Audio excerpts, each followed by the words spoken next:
જય માતાજી મિત્રો, કેમ છો બધા? મજામાં ને મજામાં જ છો. તો 12 વાગ્યાના આપણે ખેતરમાં આવી ગયેલા ને, તો થોડીક વાર ખેતરમાં આપણે ઊભા રહ્યા, જેમ કે પેલી બાજુ ગાયો બહુ જ આવી લ્યો તો આપણા ખેતરમાં ફરી ના વરે એના માટે આપણે ઊભા રહેલા. ફૂટ્યો લાય તો ફૂટવાનું હવે ફૂટશે, હવે ફૂટશે તા ઈયરો ખાઈ ગયો એટલે સુરત દાદાનો તાપો હમણાં આવે છે શું દેખાતું નહીં કશું. અને ફાઇનલી મિત્રો આપણે તમાકુ ફૂંકાઈ ગઈ છે. ઓનું કાલે આપણે શુભ મુહૂર્ત કરવાનું છે, વેનવાનું. કાલે સવારમાં વેનીને અને કાલે અત્યારે બપોરે આપણે ખેતરમાં જ રહેવાનું છે, એટલે ફેરવી કરીને હજે તો ખંચેરીને સીધું કે આ ખેતરમાં નાખી દેવાનું. આપણામાં જ નાખી દેવાનું. વચ્ચે આ વાળી નાખવાનો રાડિયો પાવ તો આ ઉસકી લઈ જવાનું. એ મહેનત ખોટી જ નહીં. આ ખેતર વચ્ચે એવું કરી દેવાનું આપણે તો. આ તો કાલ ખંચેરાઈ જવાનું મસ્ત સુકાઈ ગયું છે. જો ને બધું ખંચેરીને લઈને નાખી જવાનું 4 વાગે ફેર ખરા તાપમાં ને એ તોય ગાડી પેલા એમને નહીં નાખ્યું. આ કપલીને એમને વેની કાઢ્યું સવારમાં. એ આ પેલા એવાય છે. હા જોડવાળા શું નામ છે એમનું? ઓહ એમને પેલા કામ વેની કાઢ્યું. પેલા વેની માં લગા મોટા.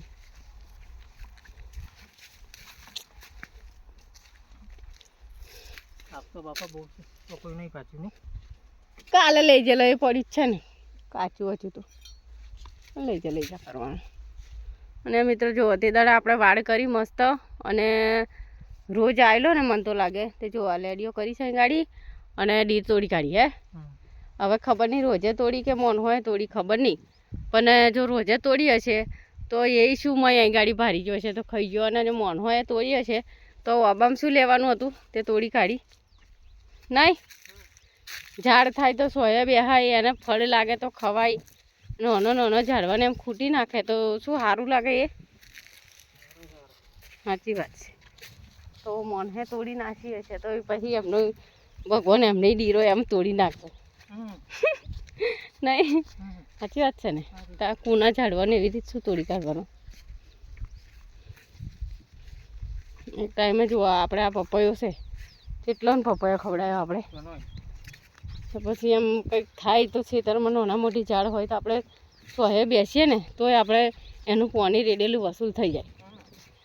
તો ફળ લાગે તો ખાવાય મળે આપણને. તો કોકે મસ્ત એવો આબો થયેલો ને તો ઉપરથી ડીર તોડી કાઢી. હવે આપણે જોયું નહીં એટલે કોઈને કહેવાય ના, બરાબર. પણ જો ઢોરોએ તોડી કાઢી હોય તો ઢોરોનો આભાર, અને મોનહોએ તોડી નાખ્યો હોય તો મોનહોનો આભાર. હે બીજું તો શું કહીએ આપણે? એ તો ફૂટવાનું હશે તો પાછું ફૂટશે.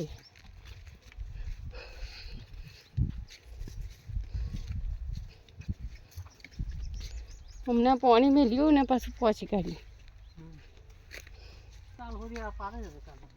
આ પેલ પાસે તોડ્યું ના આ બાજુ કાચું અને પાણી આ બાજુ ભેજ છે એટલે પેલમાં તો હું કઈ ગયેલું એટલે તોડી કાઢ્યું.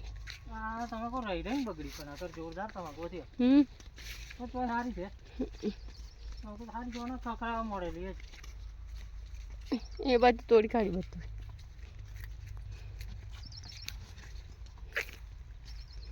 ભૂખ લાગી છે ઘેરજીને નહીં તો કોણ હાલવા આવે ખાવાનું? ખીચડી વઘારેલી ને તે ખાઈ નાખી છે એટલે વહેલી ભૂખ લાગી. હે આજે રોટલા નહોતા ખાધ્યા, ભાત વઘારેલો સવારમાં તે ખાઈ લીધો એટલે વહેલી ભૂખ લાગી. વાંધો નહીં ઘેર સેવો બેવો બનાવીશું. હોવે સેવો છે. સેવો અમારો અમને ફેવરેટ છે. સેવો તો ખાય છે. આ સેવો ખાઈ ને અમારા તુષારભાઈને પેલી દુકાનની સેવો ભાવે, તે પાછું દૂધ નાખીને. એમને દૂધવાળી સેવો ભાવે. એમને ખબર નહીં કે સેવો નહીં છે એમ. બાકી તો સવારમાં દીપા કાકાને તો ભજીયા લાવીને ખાધ્યા. હે તો ખીચડી પડેલી રાતની ભોવે તો પછી વઘારી કાઢીને બધોએ ખાઈ લીધી દાદાને બધોએ. પણ એ ખાવા જેવું નહોતું એટલે ના બનાવ્યું ખાવાનું. ખોટું બગાડવાનું બધું બનાવી.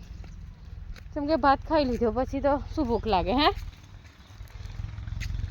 વાંધો નહીં ઘેરજીને આપણે નાસ્તો બનાવીએ સેવોનો. તો ચાલો મિત્રો 2 વાગી ગયા છે ને આપણે નાખી જઈએ ઘેર હવે, કેમ કે લાગી દીધી ભૂખ.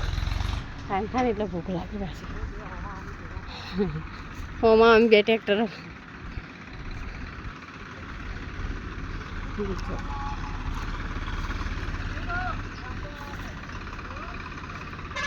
એ ટેમ્પો આવે છે ટ્રેક્ટરવાળા ભાઈ પાછા પેલો કહે છે ટેમ્પો આવે છે કે મોટું આઈસર આવે જ છે પણ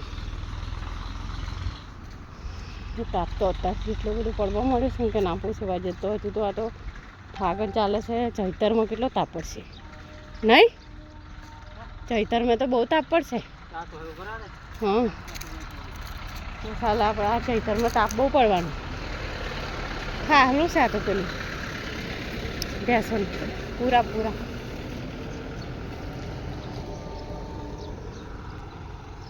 ખાલું નહીં મળતું અમારા ગામડામાં એટલે છે ને જે પેલા ડોગરના કટ્ટા આવે છે ને એ વેચાવા આવે એટલે બધો લઈ લે અને બાધરપુરે મળે છે લીલું ખાલું તો ત્યાંથી દર વખત પેલા રેકડીવાળા આવતેલા આ સાલ નહીં આવતા મમ્મી કહેતેલી આવે તો લઈને આલી જજો પણ આવતા નહીં એ તો જ લેવા જવું પડે ના એ તો તઈ ભરવાડામાં નાખવા જતેલા ને ભરી એવું છે હા એક દાડો આવે તો આપણે કહીએ ના એમ તો નાખ્યું છે હવે બાજરી ઓરી ને એટલે 2 પારિયા નાખ્યા છે પણ હવે તૈયારી ફરી તો ખાવાનું ઘણું થઈ જશે બાજરીમાં એટલે વધુ નહીં આવે ચાલો મિત્રો નરાશ લઈને આવેલા એ વાડોલું પાછું આજે હું થોડું ખબર કરી દીધું ને અને આ પંચર બનાવો કેટલા દનથી ગાડીને પંચર પડી છે તો હવા પુરાઈને અને હેડે છે નહીં પોણો કરી જો ઝાડવા તો જેવો દેખાય હવે નવો પોણો આવશે એકદમ નવો